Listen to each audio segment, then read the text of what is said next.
Session 2. Smoke on the bridge. Shadows in the blood. The sun rose reluctantly over the battered Howling Grub Tavern, the place that now seemed to lean under the weight of whispered threats and broken doors. Inside, adventurers roused themselves after a long night of interrupted sleep and unasked-for violence. All but one awoke, Talbius.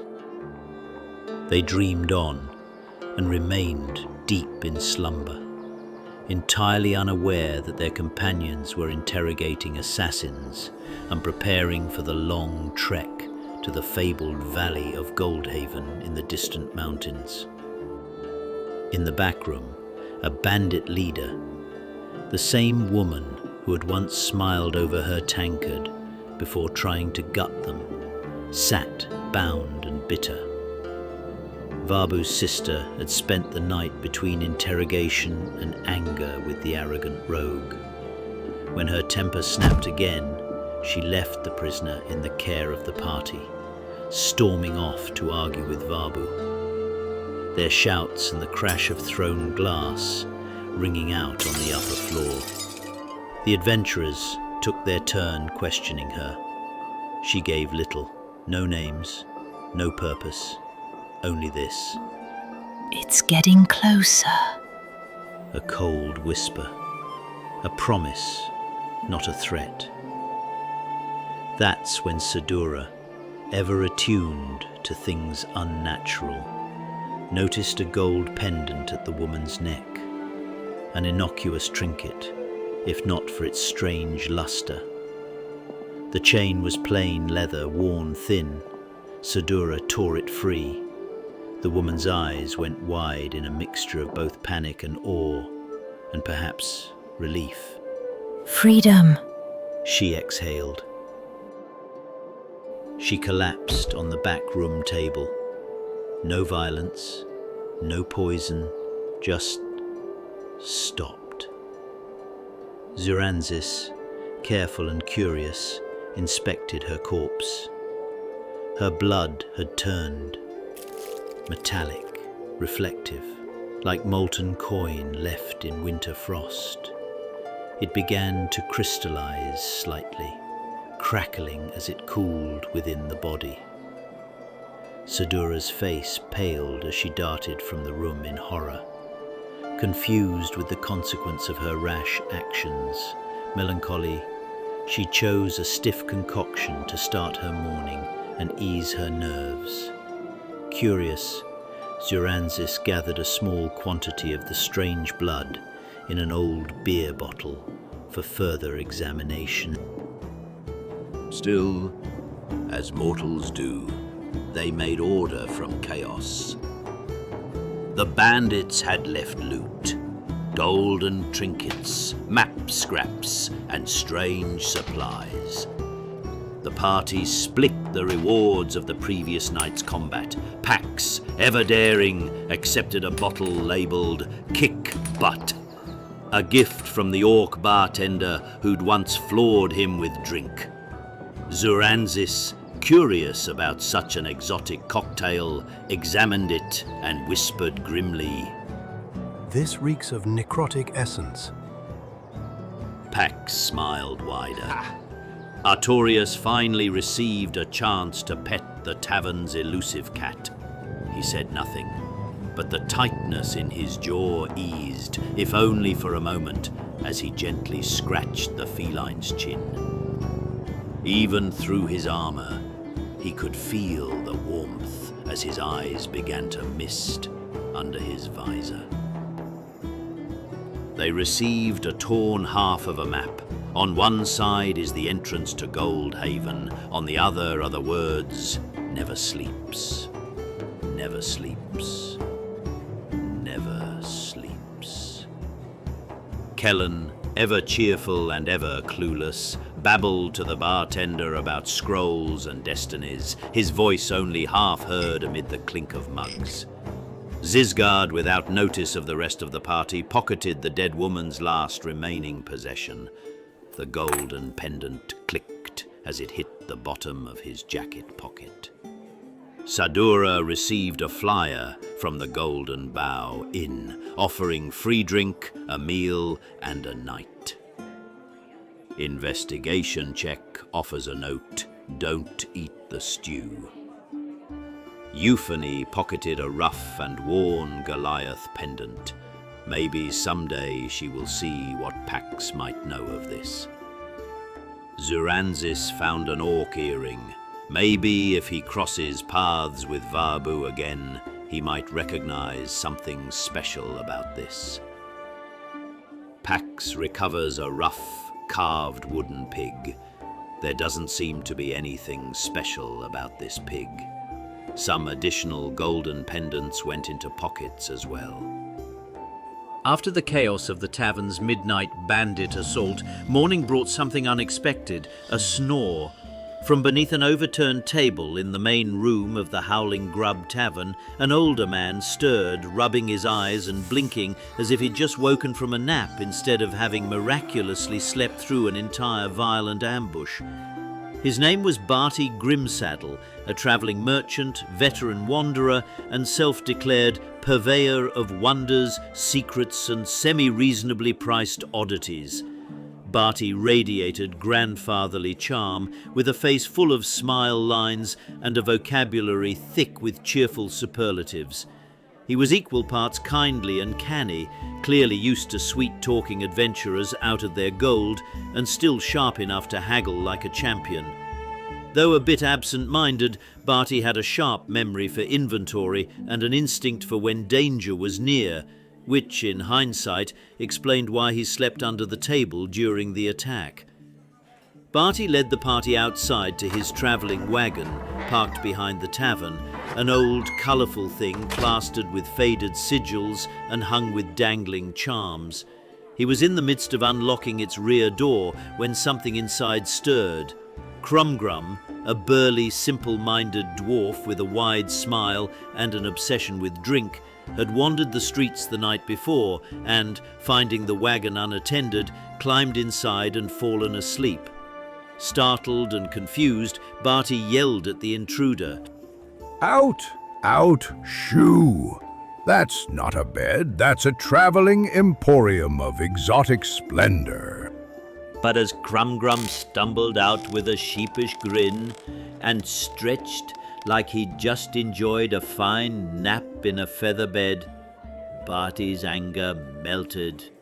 Well, nothing's missing, thank the stars. Perhaps I owe you a token for guarding the goods, my unexpected guest. He gave Crumgrum a hammer and a new set of leather armor. Crumgrum beamed and declared Barty a friend. Crumgrum's smile was infectious as both Sadura and Starlight made introductions. The small in stature dwarf's smile shined across his face as he proclaimed loudly that he would protect friends now. With introductions complete, Barty opened his wagon and the party was soon perusing his wares. Each transaction was accompanied by enthusiastic commentary and friendly banter. Barty bartered with flair. Some party members sold off bandit loot, while others traded for better arms, lighter packs, or mysterious odds and ends whose true value was left up to the imagination. And Barty's stories. Barty and Crumgrum both instantly became odd but beloved additions to the group's chaotic rhythm. Their arrival gave the party more than gear. It gave them new allies, new quirks, and a reminder that in a world full of dark secrets and ancient horrors, sometimes a smile and a frying pan go a long way. Then came the man, the kind of man whose entrance arrives before he does, carried by trumpets only he can hear. He was dressed like a prince at a wedding and spoke as if the street outside the tavern were a grand ballroom. He called himself Gideon Altir van der Merce, heir to the Silver Chamber, jewel of Arran Hall. You may simply call me Gideon Altar van der Merse. Every time, without fail, even when demanding pampering by his mercenary attendants, his mercenaries, bored and dust-streaked, followed in his wake. One of them, Torren, had just joined the day before, drawn by coin, not charisma, and already regretted it. Gideon offered the party his unparalleled, exquisitely compensated protection for the journey to Goldhaven. They refused. He offered again, louder. They refused, louder. He pretended not to hear, stating that he was heading that way anyhow. Yes. He was insufferable. He referred to Crumgrum as the squat one. Assumes Uranzis was some kind of circus beast trained to repeat phrases in the common tongue, and shooed Starlight away like an unwanted moth. Sadura, seeing this, gathered Starlight and stormed back into the tavern. Crumgrum followed, muttering, "Hail with new friend." Still, Gideon persisted. He would travel near them, he said, for destiny compels me to Goldhaven. He spoke often and said little. His mercenaries tolerated him as one might tolerate a stone in a boot that paid well. Then, as the sun reached its peak, the air changed. It began with silence. Not the peaceful kind, the oppressive kind. Birds stopped singing, insects vanished. Then came the heaviness, a weight pressing into lungs and hearts. The tavern's hearth, once roaring, sputtered into dull red coals. Lanterns flickered and died. Above them the sun itself dimmed, swallowed by something vast and unseen. The sky grew grey as if mourning. It was not a storm. Something, or maybe someone, was approaching. Toran and Uranzis were the first to feel it, the pressure behind the eyes, the stillness in the trees. Kellan panicked as expected and unrolled a sealed scroll marked, "If the dark approaches." It said many things, but only one word, scrawled at the bottom, received all sets of eyes. "Run!"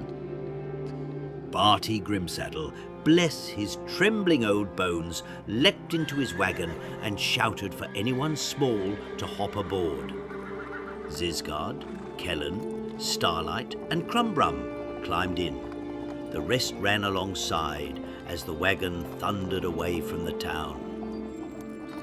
Gideon's mercenaries ran too, pushed by their master's command and some deeper, primal fear. Behind them, Varbu and his sister stood in the tavern doorway and waved them on. "Go! We'll be fine!" The party waved back, hoping the unusual orc tavern keepers would weather the oncoming storm. That first night beyond the town was cloaked in uneasy silence, the memory of the dark aura still pressing on the party like a fading bruise. Barty set up his wagon near the camp and handed out steaming bowls of stew, while Gideon, much to everyone's irritation, set up an extravagant tent nearby and continued to boast of noble blood and imagined exploits. Artorius and Crumgrum took the first watch, standing still as statues beneath the swaying trees, while Torren was ordered by Gideon to keep his own watch alone in the cold. Wolves circled the camp, but never came close, their eyes glowing faint in the dark before vanishing into the woods. That night, with embers crackling low and whispers of danger behind them, the rest of the party slept with weapons close. The next morning, the party continued down the road to Goldhaven. The party had just begun to relax as they discovered a river flowing softly under the old stone bridge, the midday sun glinting off its current. Kellan knelt near a moss-covered statue, trying to discern what it could be, deciphering what little time and weather had not erased. Behind them, Barty tended his wagon and horses, and Gideon Altair Vandermeers, in all his overdressed flamboyance, lingered at the rear of the group with his hired swords. Gideon sent Toran ahead alone to investigate the bridge. Zurancis and Crumgrum advanced along with the ranger. Ahead, on the far end of the bridge, stood a barbarian, flanked by debris. He demanded a rite of passage from the newcomers. His eyes glowed faintly. They shook their heads at each other. What was this rite of passage? Then came the arrow. It thudded deep into Zisgard's back, knocking the halfling forward with a cry of pain. Confusion surged through the party like lightning. All eyes turned. Where had the attack come from? Had bandits found them? Had the darkness finally caught up? No. Gideon, lips curled in delight, held a golden pendant aloft, a richly ornamented version of the one pulled from the bandit leader the day before. His voice, usually bloated with theatrical charm, now slithered with cruel clarity. Oh dear, he said, grinning. I was rather hoping you'd run faster. Alas, I suppose this is where destiny reveals its teeth. With that, Gideon's mercenaries drew their weapons, blades gleaming, faces darkening. Chaos erupts. Kellen turned pale, clutching his scroll case and stumbling toward the riverbank in a panic. Euphony, ever composed, loosed a string of razor-edged mockery that sent one mercenary into a fit of disoriented laughter. Pax, eyes glowing, unleashed eldritch blasts, crackling bolts tearing into the enemy line. Artorius, without hesitation, surged forward to protect the wounded Zisgard, cutting a swath into the oncoming mercenaries. Above it all, Starlight shrieked into the sky and dove, lightning pulsing, landing on one mercenary as a cat would with a mouse. Gideon, now fully revealed as a creature of sinister will, pressed forward himself. His blade flashed unnaturally fast, cutting through the party. Liren, noticing the medallion glimmering from his neck, shouted at the others, reminding them what they had seen before with the bandit at the tavern. Zisgard nodded and grappled with Gideon, attempting to break the metal chain free of its holder, but was thrown back. He then became his target. When he reached Zisgard, he struck without hesitation, slamming the halfling to the ground and sneering, spitting on him as he rammed his face into the cobblestones. He might have finished him then, had Starlight not torn into his face, her tiny fangs drawing a scream from Gideon as she clung to his shoulder. He batted her away, bloodied, but still standing. From the wagon, Barty Grimsaddle burst out, covered in clanging pots and pans, swinging a frying pan over his head. He struck Gideon once, clang! But the blow was shrugged off, and Barty was sent tumbling back with a grunt and a groan. Toran, up to this point an uncertain ally, had seen enough. Turning his bow away from the party and toward his former employer, he loosed arrows into Gideon's back, yelling over the noise, I didn't sign up to murder adventurers and scholars, but I'll take your coin just the same. As Gideon turned to retaliate, Liren and Artorius engaged him together, forcing him into a defensive stance. His movements became desperate, his arrogance crumbling with every parried blow. Sedura, radiant and furious, pushed forward through the chaos to cast healing on Zisgard, calling healing magic into his torn flesh. Zisgard, freshly healed and burning with vengeance, rose behind Gideon.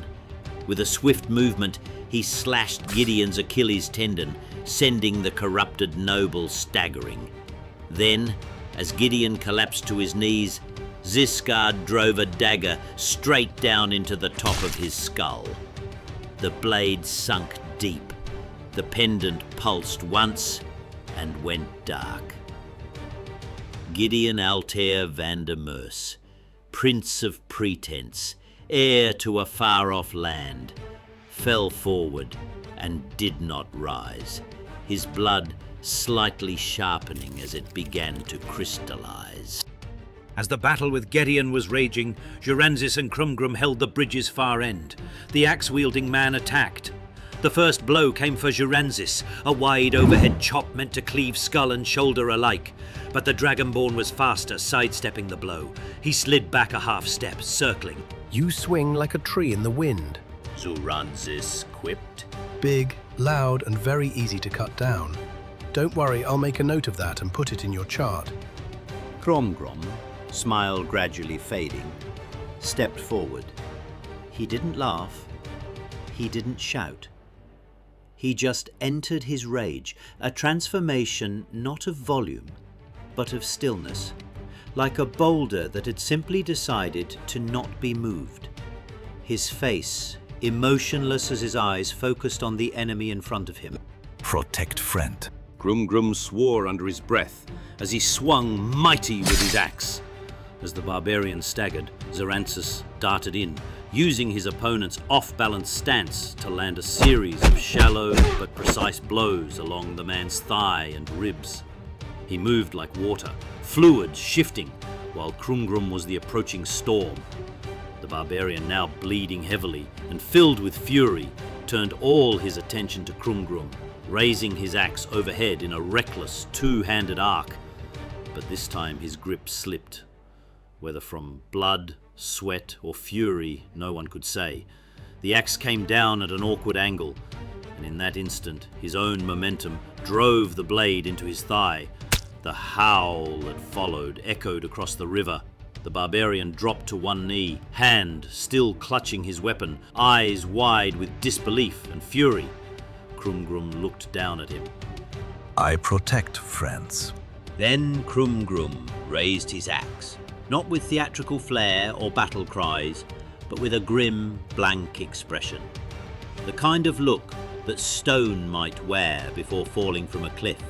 And with one clean swing, he cleaved the barbarian in two, the blade tearing through bone and armor like wet parchment. Blood sprayed across the stone. The barbarian's body slumped forward, body twitching once before lying still. A crossbow bolt zipped through the air, striking Krumgrum in the shoulder. He stared ever forward, unflinching to what comes next. Zuranzis glanced beyond the bridge, and his eyes narrowed. More bandits were spilling from the tree line, charging toward the crossing with weapons drawn. Smoke curled into the sky from their camp beyond. We don't have long, he said, already reaching into his satchel. Out came a glass bottle filled with viscous grease taken from loot the night before. He tossed it onto the debris at the bridge's center. Behind them, Sadura readied a spell of flame, while Turan knocked an arrow. They nodded. The trap was set. Sadura spoke the words, and Turan fired. The bridge exploded, sending fire roaring across the river's edge. Screams echoed. The surviving bandits fled into the woods as a fire raged at the far end of the bridge. In the aftermath, the fire crackled on the far bank as the sun began its slow descent. The bridge was blackened and charred, but still held. The party gathered around Barty's wagon, shaken but victorious. After the brutal clash at the bridge, the party regrouped near the weathered statue, Sardora examining it and explaining to the group that it was one of the old Goldhaven heroes, a tale she had heard many times in more peaceful days. Tending to minor wounds and catching their breath, they all sighed deeply. Kellen, shaken and bleeding, was healed by Sadura, but sat in stunned silence, the betrayal and bloodshed weighing heavily on his young shoulders. The fire on the far side of the bridge raged into the night, the rising smoke masking the bandits' retreat and ensuring no immediate pursuit. Barty remained in his wagon, quietly polishing his dented frying pan and offering some food, while Crumgrum cleaned his axe and returned to his usual cheery, vacant smile. As the stars emerged overhead, Kellen finally stood, brushed off his robes, and with a tremulous but determined grin, joined the others at the campfire, his fear tempered into a flickering spark of purpose. As the party gathered around the campfire that night, recounting the battle, Kellen proudly declared they were ready to press on, only to suddenly realize Talbius was missing. A moment of stunned silence rippled through the group as they all came to the same realization. They had left them behind at the inn, still fast asleep. Reactions ranged from groans to laughter, with Crumgrum simply noting, Sleep good. With no way to turn back, the group resigned themselves to the mistake, hoping Talbius would eventually catch up, and hoping the howling grub with Varbu and Varabina still stood. End of Chapter 2.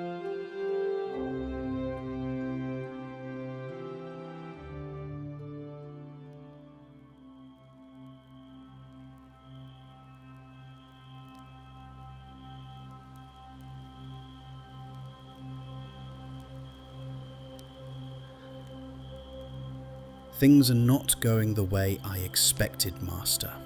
But, no worries. I, your faithful student, will not lose faith or falter. I will carry on. I just wish I could open all the scrolls at once. Your stalwart student, Kellen.